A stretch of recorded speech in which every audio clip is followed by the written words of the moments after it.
gerek tam uğru kazak etmen ay. Dürlü dümen salınsan merak ettir gönül, ey gönül yar ey gönül.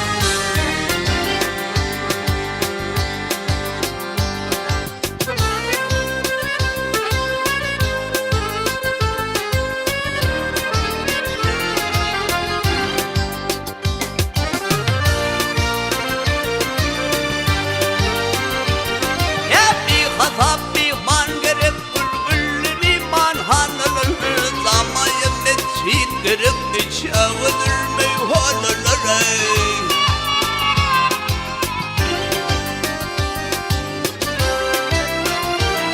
Ay orta yerde Şam yankı çarpırır pervaneler. Mürşid-i kamil bulu talimalar divaneler. Yedi arkamda kırkılda oldu yar ettir gönül, ey gönül yar ey gönül.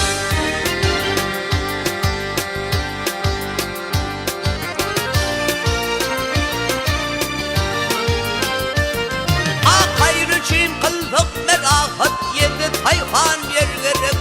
Ammalak kapli taşır o yedi hatırlar gerek.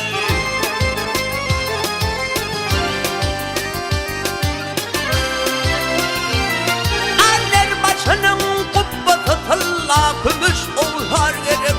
Vahid-i münber olra hayra mescid gerek. Kapılım Kur'an okuysa hoş oval ettir gönül, ey gönül yanar ey gönül.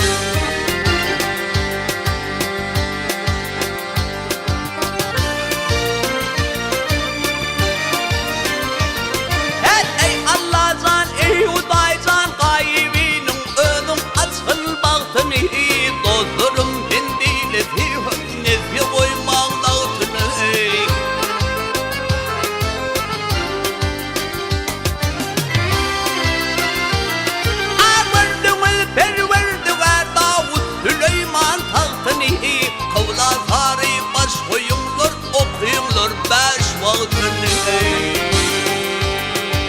Kâbe-i Betfil-i Remli altı yar ettir gönül, ey gönül yanar ey gönül.